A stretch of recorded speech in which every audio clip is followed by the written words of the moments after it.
पापमरातिर धर्मो बंधुर्योश्चेषनीवन समयवधि जानते श्रेयोन जाता ध्रुवम भवती। एक रत्न सावकाश में श्लोक आचार्य महाराज ने दिया। इस श्लोक में आचार्य ने ये कहा, पाप हमारा शत्रु है और पुण्य हमारा बंधु है, ये कहा है। माने संसार में यदि आप पुण्य संचय करते हैं तो आपका हर काम सफल हो जाता है। यहाँ आचार्य ने यह नहीं कहा भगवान हमारे बंधु है, गुरु हमारे बंधु है, साथी संगत हमारे बंधु है, ये नहीं कहा। आचार्य महाराज ने यह कहा पुण्य हमारा बंधु है। अशुभ कार्य, पुण्य क्या है? शुभ कार्य करना है पुण्य है। शुभ पुण्य से अशुभ पापस्य है।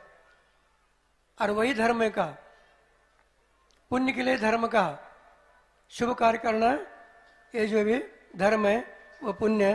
पुण्य के माध्यम से आप धीरे धीरे आगे बढ़ सकते हैं। इसीलिए आचार्य महाराज ने कहा पाप हमारा शत्रु और पुण्य हमारा बंधु। ये जो जानता है वो व्यक्ति निश्चित रूप से अपने संसार में जीवन का उन्नति कर सकता है और श्रेय का अर्थ मोक्ष पद भी वो प्राप्त कर सकता है। उसके माध्यम से नित्य शाश्वत सुख को हासिल कर सकता है। देखो एक उदाहरण दे रहे हैं, संसार में पुण्य पाप का ही खेल है। पुण्य उदय में आ जाता है, सामने वाला व्यक्ति जो भी जब परिचित भी नहीं है वो भी हमें सहायता कर सकता है। यदि पाप का उदय आ जाता है घर के लोग हमारे शत्रु बन जाते हैं।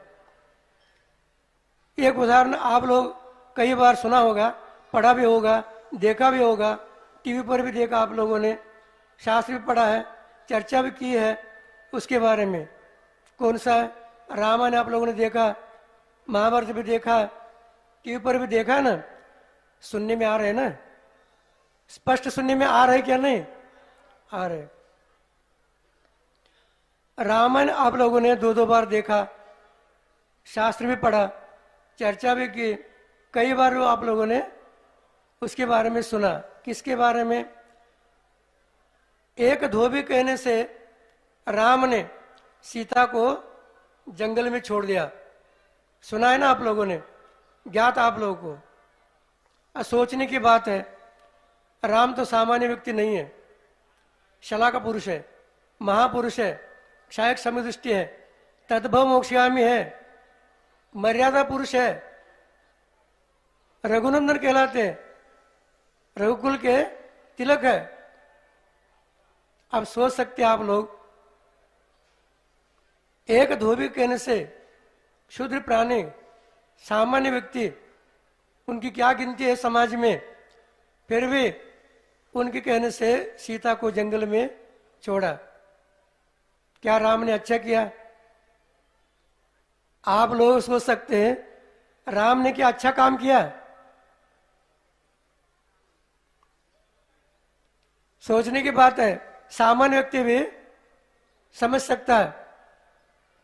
अरे भाई, यदि आपको शिक्षा देना है, दंड देना भी है, पहले जो भी उनका अपराध को सिद्ध करना पड़ता है। वर्तमान में भी आप लोग यहाँ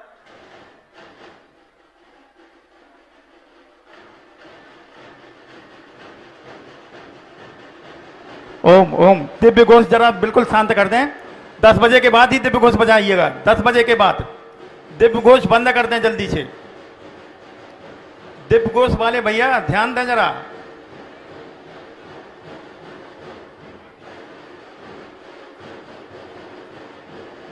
बंद करा के आओ।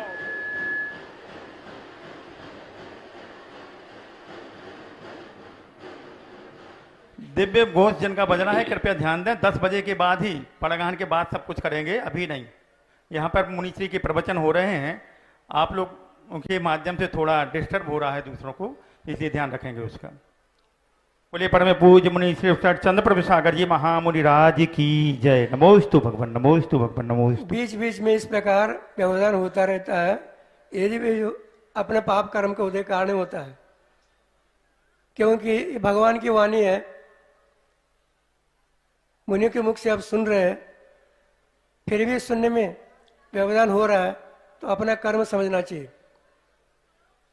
अब हम ये कह रहे थे, जब बड़े बड़े लोग रहते हैं, मर्यादा पुरुष भी रहते हैं, महापुरुष भी रहते हैं, कभी कभी वो भी भूल बैठते हैं, गलती कर बैठते हैं, और वो जो भी आगे समाज में उसको लोग दोहराते रहते हैं। उनसे भी जो भी भूल होती है, क्यों होती है? हमारे कर्म के कारण। हमारा पाप कर्म का उदय है तो सामने व्यक्ति के समझ में कुछ भी नहीं आएगा। यदि पुण्य कर्म का उदय है, हर व्यक्ति समझता है, तिरंज भी समझता है, वो भी आपके लिए सहायता कर सकता है। अब यहां जो भी राम ने सोच छोड़ दिया सीता को धोबी कहने से, पाप कर्म के उदय कारण। अब इतना सोचना चाहिए था राम को भी, इसकी क्या गलती है? बाहर के व्यक्ति बोल रहा है, इसकी क्या गलती है? बिना अपराध कैसे छोड़ना? अपराध किया नहीं।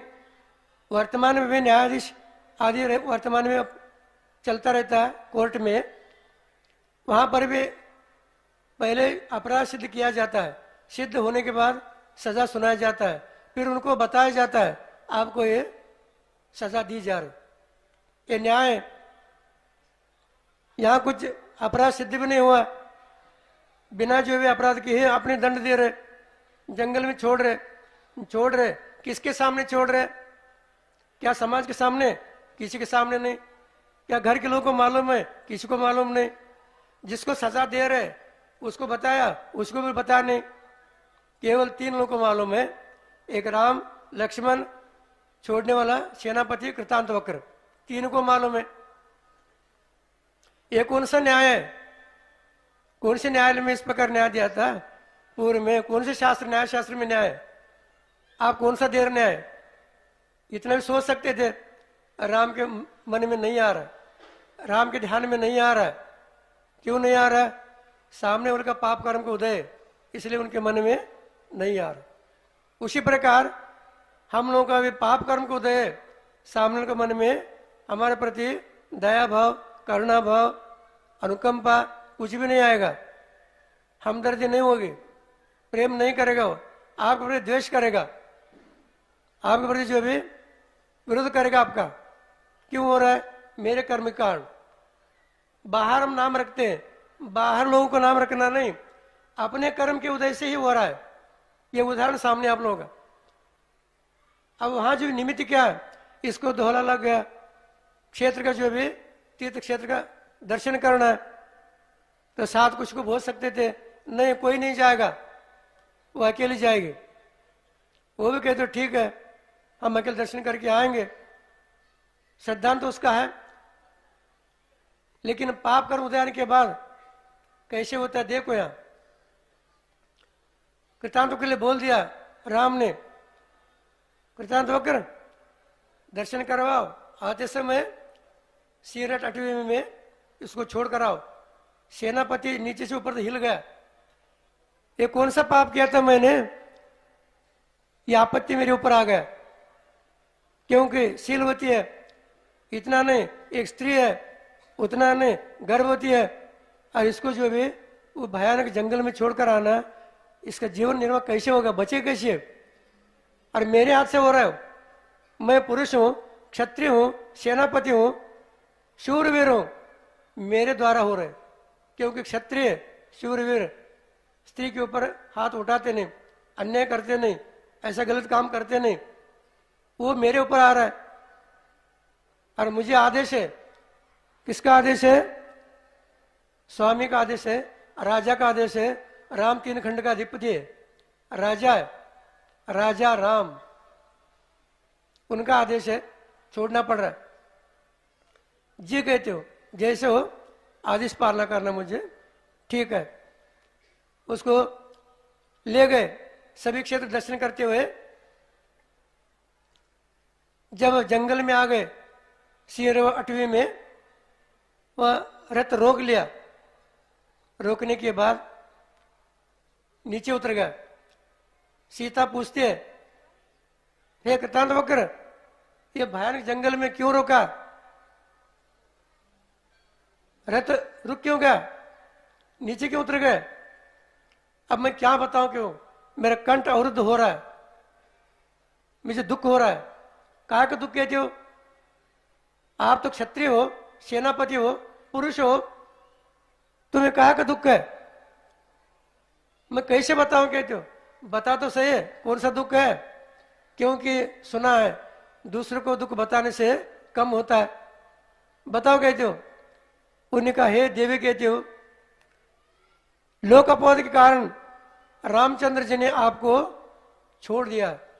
अब ये जंगल ही आपके लिए स्थान है, घर है, महल है, आश्रय है, इसके अलावा कोई आश्रय नहीं है।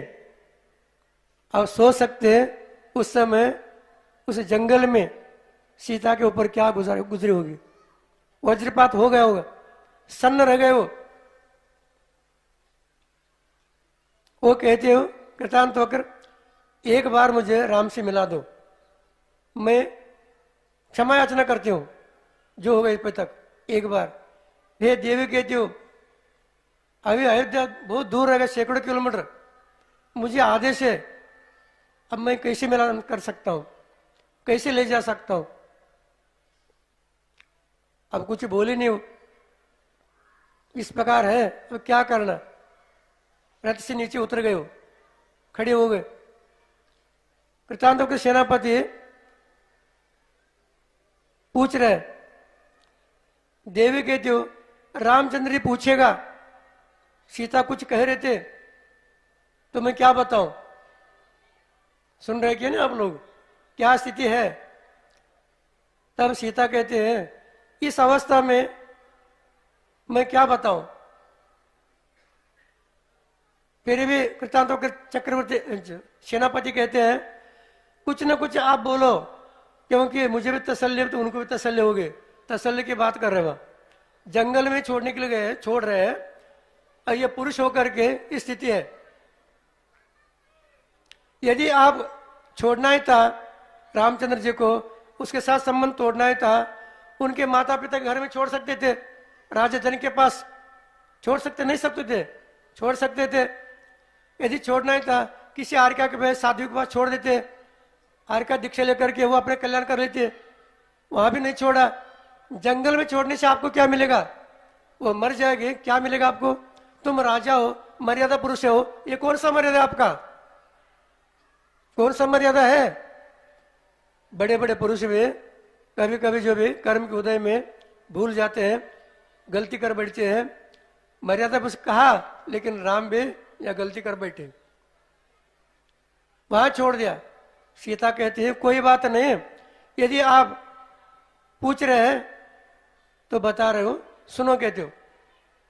रामचंद्र के बोल देना, हमारा नमस्तु। हे प्रभु कहते हो, जो भी हमारा गलती हो गई हमारे हाथ से, वो क्षमा करने योग्य है, क्योंकि हमारा आपका संयोग इतना दिन तक ही था, अब आगे संभव नहीं, ऐसा लग रहा मुझे। इसलिए जो भी मेरा कहना है, आपने लोकापोत के कारण मुझे छोड़ दिया, दुख करने योग्य नहीं है, क्योंकि मेरे सीता आपको हजारों मिलेंगे। कितने मिलेंगे? हजारों मिलेंगे, क्योंकि आप महापुरुष है। इसलिए मेरे लिए दुख करने के लिए कारण नहीं है, योग्य नहीं है, इसका दुख नहीं करना। लेकिन लोक अपवाद के कारण धर्म नहीं छोड़ना। धर्म छोड़ोगे तो बदनामी होगी, नरक चलोगे, आओगे, दुर्गति में चले जाओगे, वो देख नहीं पाओगे। इसलिए धर्म नहीं छोड़ना। ये कहने के बाद कृतांत चक्र जो सेनापति रोने लगा। क्यों रो रहे कहते हो? हम पुरुष है, शूरवीर है, एक स्त्री को, असहाय स्त्री को जो भी जंगल में छोड़कर जा रहे, उसके हित की बात में सोच नहीं पा रहे। अब आप या जंगल में आने के बावजूद भी हमारे हित के बारे में सोच रहे। इतना कह करके वो सेनापति उसका नमस्कार किया, पैर छू करके वो अयोध्या की ओर चला गया। सीता जंगल के पेड़ के ऊपर नीचे जाकर बैठ गए, सोच रहे वहां देखोगे तो कर्म का जो भी कैसा खेल है। जहां मैं महल में रहते थे, हजारों लोग मेरा सेवा करते थे, मेरा पुण्य था। अब मेरे पाप कर्म का उदय आ गया, कर्म ने एक ही क्षण में महल से उठा करके जंगल में पटक दिया। राम तो निमित्त बन गए, राम निमित्त है इसमें, उनकी क्या गलती है? मैंने पूर्व में कर्म किया था, उस कर्म उदय में आ गया, उसके कारण यहां जो भी जंगल में आकर पड़ गए। यहां कौन है? सहायता करने के लिए कौन है? बचाने वाला कौन है? जब पहले जंगल में गए थे राम, सीता, लक्ष्मण, वह रावण जो भी हरण करके ले गए। राम का पाप कर्म का उदय, हरण करके ले गए। वहां जो भी लंका में रखा, राम ढूंढ लिया, राम लक्ष्मण रो रहा है यहां। राम उस समय मैं बर्बाद हो गया, मेरे प्रमाद कर्म हो गया, पाप कर्म को उदय। उसके बाद पुण्य कर्म को उदय आ गया। सुग्रीव, हनुमान, भामंडल आदि महापुरुष मिल गए। उनके सहायता से राम लक्ष्मण समुद्र तैर कर चले गए लंका में, और रावण को परास्त करके सीता को लेकर आ गए, क्योंकि सीता का पुण्य का उदय लेकर आ गए। और सीता का पाप का उदय कारण जिन्होंने लड़ भिड़ करके लेकर आ गए थे सीता को, उसी व्यक्ति ने, उसी राम ने अब सीता को छोड़ दिया जंगल में। किसके कारण? पाप कर्म के कारण। पुण्य पाप भी काम करता है इस संसार में। अब वहां सीता जी भी सोच रहे, ऐसा कौन सा कर्म किया था मैंने, उस कर्म कारण मुझे यहां आना पड़ा। निश्चित रूप से मैंने पूर्व में पाप कर्म किया, उसी का फल है यहां जो मैं आकर पड़ गए। लेकिन पुण्य पाप हमेशा चलता रहता है, कभी पुण्य का उदय आता है, कभी पाप का उदय आता है। ये मनुष्य पर में तो हमेशा चलता ही रहता है। अब वहां उस पुण्य कर्म का उदय आ गया। सीता का पुंडरीक नगर का राजा वज्रजंग हाथी पकड़ने के लिए आया था। जाते समय देखा ये रोती हुई स्त्री को। ऐसा कौन सा स्त्री है कहते हो, इस जंगल में आकर के रो रहे, दुख कर रहे, देखो कहते हो। उनके सेना लोग आ गए, सैनिक लोग आकर के पूछा, हे देवी आप कौन है, क्या है, ऐसा कौन सा दुख आ गया, आप रो रहे हैं, बताओ। वो घबरा गए, आभर निकाल कर दे रहे हो, हमें क्या करना आभर, आप तो बताओ। तब तक राजा आ गया। राजा सोचता है आपके आकार देखने से लगता है आप कोई उच्च कुल के है, लक्षण बता रहे आपका, फिर भी संकट कैसे आ गया, दुख कैसे आ गया, बताओ कहते हो। आप मेरी बहन है, मैं पुंडरीक नगर राजा हूं, मेरी एक बहन है वहां घर में, आप भी मेरे बहन है, बताओ कहते हो क्या संकट है। रोने से कुछ हच होता नहीं, लेकिन संकट बताने से दूर किया जाता है। मैं राजा हूं, इसलिए जो भी मैं जिन धर्म का ही भक्त हूं, इसलिए बताओ कहते हो। बता दिया, वास्तविक आप मेरा भाई है कहते हो, बता दिया सभी। जब राजा कहता है दोबारा जो भी राम आपको ढूंढते हुए आएगा, पश्चाताप होगा, इसलिए आप मेरे घर चलो, वहां एक मेरा बहन है वो विधवा है, तो उसके पास आप भी रह सकते हैं। अभी गर्भ में बच्चे हैं, उसका रक्षण करना गर्भ का भी, चलो कहती यहां जंगल में होगा नहीं। पालकी बुलाया, उसे बिठा करके ले गए, सब लोगों के लिए नगर में बता दिया मेरी बहन आ रहे, आप लोग स्वागत की तैयारी करो।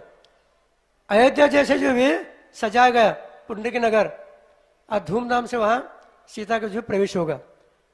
पुण्य कर्म के कारण अन्य व्यक्ति भी परिचय नहीं, वो भी आकर के ले जाता है, ये पुण्य काम करता है। और वहां जाकर लेकर के रख दिया, उसके लिए महल दे दिया, अपने जो भी भेंट आते हैं उसमें जो भी सब सीता के लिए भेज देता, क्योंकि मेरे बहन है। सम्यक दृष्टि मानता है, इस प्रकार मान करके परोपकार करता है, इसलिए पुण्य काम करता है। वहां तो सीता सुखी में रह रहे, उसका पुण्य कर्म का उदय आ गया। पुण्य कर्म उदय आने के कारण राम को भी समझ में आ रहा है।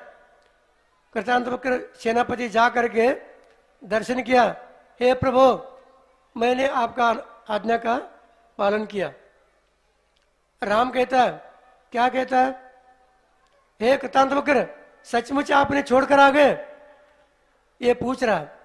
हाँ प्रभु कहते हो, अभी तक वो मर गए होगी, क्योंकि वहाँ महाभयानक जंगल है, शेर है, व्याघ्र है, भालू है, हाथी है, अजगर है, इस प्रकार अनेक प्रकार के जो भी ये जो क्रूर प्राणी है, उस समय बड़े बड़े व्यक्ति भी वहाँ टिक नहीं सकता। फिर जो भी वो अभी तक मर गई होगी, बची नहीं होगी, जीवित रह नहीं सकती। इसको सुन करके राम जो भी मूर्छित होकर गिर गए, मूर्छित हो गए। राम कहते हो ऐसे कैसे काम किया मैंने, कहते हो बिना कारण जो भी बिना सोचे समझे ऐसे कैसे काम किया मैंने, इसका कुछ गलती नहीं, फिर भी हमने छोड़ दिया। तब कृतांतों सेनापति क्या कहता है, अपने जो भी सेनापति चिन्ह उतार करके राम के सामने रख दिया। राम ने पूछा, कृतांतों ये क्या कर रहे आप? सेनापति सब चिन्ह जो भी उतार करके सामने रख दिया। क्या कर रहे आप? हे प्रभु कहते हो मैं सेनापति पद से इस्तीफा दे रहा हूं। इस्तीफा क्यों दे रहे? मैं आपके एक रोटी का गुलाम नहीं होता तो सीता को जो भी जंगल में छोड़ने के लिए मोहब्बत आती नहीं है। शीलवती है, गर्भवती है, मैं क्षत्रिय हूं, लेकिन आपका सेवक हूं मैं। सेवक होने के कारण मुझे छोड़ने के लिए जंगल में उसको जाना पड़ा, ये पाप करना पड़ा मुझे। अब उस पाप के प्रायश्चित रूप से मैं दीक्षा ले रहा हूं, क्योंकि अगले भव में मैं किसी का दास नहीं बनूंगा, अगले भव किसी का सेवक नहीं बनूंगा। इसलिए सेवक बनना, दास बनना भी ये भी पाप में जीवन है। इस प्रकार जो भी कहने से राम कहता है, हे कृतांतवक्र कोई बात नहीं है, लेकिन जब इस भव में आपको मुक्ति नहीं होगे, स्वर्ग में जाओगे, देवपर्य में रहोगे, यदि मेरे संकट आने पर मेरे ऊपर, तो उस समय मुझे संबोधन करना। ठीक है कहते, हे प्रभु जैसे आप कहोगे मैं वैसे करूंगा। लेकिन सेनापति भी छोड़ करके दीक्षा ले रहा। अब वहां जंगल में सीता दुखी थे, यहां घर में महल में रहकर भी राम दुखी है। सीता भी चले गए, सेनापति भी चले गए। इसका मतलब आप जो पाप पुण्य करोगे, पाप यदि उदय है पाप का, घर में भी दुखी हो जाओगे, घर के लोग भी आपके विरोध करेंगे, घर के लोग भी शत्रु बनेंगे। यदि पुण्य कर्म का उदय है, आपका शत्रु भी मित्र बनेगा, वो भी आपके लिए मदद सहायता करेगा, मदद करेगा, वहां भी आप सुखी रहोगे, और पाप कारण घर में भी आप दुखी रहोगे। इसी प्रकार जो भी आप लोग पुण्य संचय करते हुए आगे शुभ कार्य करें। धर्म को जो भी करने के लिए शुभ कार्य करना पड़ता है, पुण्य संचय करना पड़ता है। उसी प्रकार आप लोगों में पुण्य का संचय हो, शुभ कार्य करें, धर्म हो, धर्म के माध्यम से आप सब लोगों का भी कल्याण हो। कल्याण के मार्ग के लिए एक ही जो भी कारण है वो धर्म है। बिना धर्म के जो भी कल्याण किसी का भी होता नहीं। कोई भी हो, तिरंच हो, दानव हो, मानव हो, कोई भी हो, शत्रु भी हो अथवा मित्र हो, गुरु हो, शिष्य हो, भक्त हो, कोई भी हो, उनके लिए जो धर्म निमित्त है, धर्मी कारण है। धर्मो रक्षति इति रक्षितः है। धर्म की रक्षा आप करोगे, धर्म आपकी रक्षा कर सकता है। इसीलिए जो आचार्य ने कहा, धर्म ही हमारा गुरु है, धर्म ही हमारा बंधु है, धर्म ही हमारा भगवान है, धर्म ही हमारी सहायता करने वाला। इस प्रकार जो भी आचरण दिया, उसी प्रकार आप लोग भी धर्म करते हुए, शुभ कार्य करते हुए पुण्य का संचय करें, और पुण्य के माध्यम से आप लोग भी आगे बढ़े। आप सब लोगों का भी कल्याण हो। इसी भाव के साथ बोले महावीर भगवान की